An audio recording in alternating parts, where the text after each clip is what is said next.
You know, wildlife photography can look magical from the outside. The breathtaking light, the perfect moment, the connection with nature. But what most people don't see are the cold mornings, the long hikes with nothing to show for it, and the frustration that can slowly wear you down. Today, I want to talk about something real. 5 big reasons why many photographers quit wildlife photography. Because if you understand these early on, you'll be far more likely to push through them and find the joy that comes on the other side.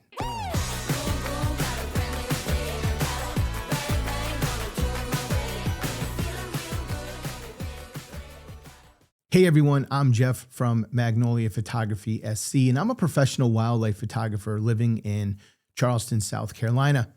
If you're new to the channel, I want to welcome you in, and if you're returning to the channel, I want to welcome you back. Let's jump into today's discussion and talk about some real reasons why many photographers quit the art of wildlife photography. Number 1, unrealistic expectations. Let's start with this one because this is very common and it's a real big one. Most of us get inspired by stunning images we see online. But what we often don't realize or we overlook is that these photographers have spent years and years mastering their craft, and often days or even weeks waiting for that single photo that you admire so deeply. When new photographers don't see quick results, they assume they're not talented or they're not cut out for it. But that's not true. Wildlife photography is more about persistence and patience than perfection. Remember, every great photographer started with a bunch of missed shots. The difference is they kept going. As I've grown older and wiser, I have come to realize that most things in life are like this. Those who are most successful have made it because they didn't give up.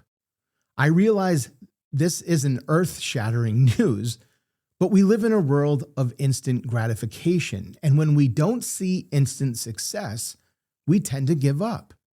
Every time you feel like quitting, don't. Push forward even harder. Number 2, lack of wildlife encounters. Not finding wildlife?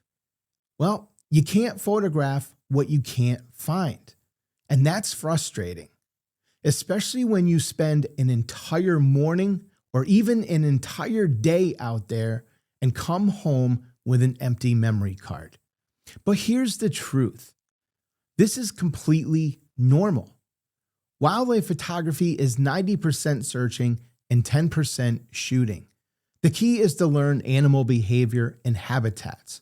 Once you understand how animals move, feed, and react to weather or light, your chances of finding them skyrocket. It's not luck. It's knowledge and time in the field. I recently put out a video on how to find wildlife when it's not there. Believe me, it's always there. Step back for a second and slow down. Make sure you're doing the right things to find wildlife. Make sure you're not chasing the wildlife. Find a spot that's known for its activity and set up the shot. Wait for them to come to you. Understand the behavior of the animals you're looking to photograph. When are they most active? What are their feeding habits? What types of areas do they like to feed in? If you're doing all the right things and you still don't see any wildlife, you just have to chalk it up to that's how it goes some days. At the very least, find a way to enjoy the peace of being out in nature. Number 3, cost of gear. The cost of being a wildlife photographer can feel intimidating. The gear is expensive, there's no doubt about it. The long lenses, tripods, camouflage, it adds up fast. But here's what I tell people all the time. Gear doesn't make a great photo. Skill does. Use what you have and master it. I've seen photographers capture incredible wildlife shots with entry-level cameras because they understood light, behavior, and composition. Don't let the gear stop you. The best equipment you can have is your dedication. It's really easy to fall into the gear trap, the need to have the newest camera or the latest lens. Sure, having the latest and greatest gear is ideal, but it's not necessary. You get what you can afford and you upgrade as you can over the years. Maybe for the first year or two, you're not able to buy that 600 millimeter lens. Maybe your longest focal length is 300 millimeters or 400 millimeters. This just means you need to figure out some creative ways to get a little bit closer to your subject. Instead of zooming with your lens, zoom with your feet. A lot of good habits and techniques can be built from not having the ideal equipment. So work with what you've got. Number 4, burnout and discouragement. Let's be honest. It's very easy to lose motivation after countless outings with little success. You start to wonder if it's even worth it. When that happens, step back. Go out with your camera for a day. Reconnect with nature itself, not just the photos. Sometimes the best thing you can do for your photography is to fall back in love with the experience, not the result. That's when creativity comes back naturally. I have done several videos on this channel that talk about creativity and what to do when you feel like you've hit a plateau. I've talked about exercises you can do when you're not feeling inspired by your photography. These are all very real feelings that every photographer feels at some point. I know there are times when I put my camera up on the shelf because I just don't feel like going out to take photos. And that's okay. It doesn't mean we don't love photography any less. It doesn't mean we don't love wildlife photography any less. No matter how much we love something, sometimes we just need to put it aside for a little bit. Number 5, comparing our work to others. The comparison game.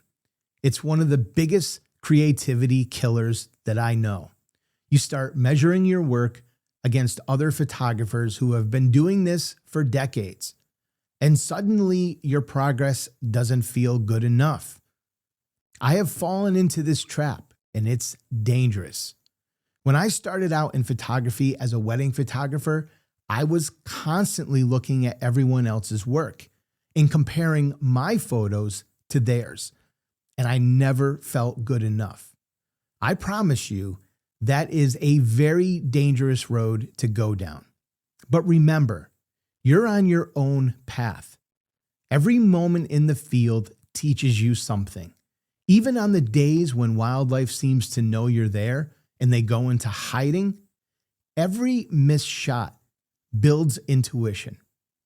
If you compare yourself to anyone, compare yourself to who you were 6 months ago. That's the only progress that matters. Wildlife photography isn't easy, and that's exactly what makes it so rewarding. It's not about getting the perfect photo every time. It's about showing up, learning, and appreciating the wild moments most people never see. If you ever feel stuck, remember everyone hits these same roadblocks. The difference between quitting and growing is simply choosing to keep showing up. Get outside, stay patient, and keep creating. Hey, are you looking for a raw photo editor or looking to switch from your current photo editor to a new raw photo editor? Then you need to check out DxO Photolab 9. DxO has been known for a very long time and continues to be known as an industry leader with noise reduction. And that is really great for us wildlife photographers because we often shoot in very poor lighting, and having a good noise reduction as part of our workflow is essential. And with the release of Photolab 9, they now have really fantastic AI masking tools that really helps us with the efficiency in our workflow. So head on over to DxO and check this out. I have a link down in the show notes that will take you over there so you can do just that. If you decide that you want to purchase DxO Photolab 9, be sure to use my special discount code at the time of checkout. That code is Magnolia, and that will save you 15% off on your purchase.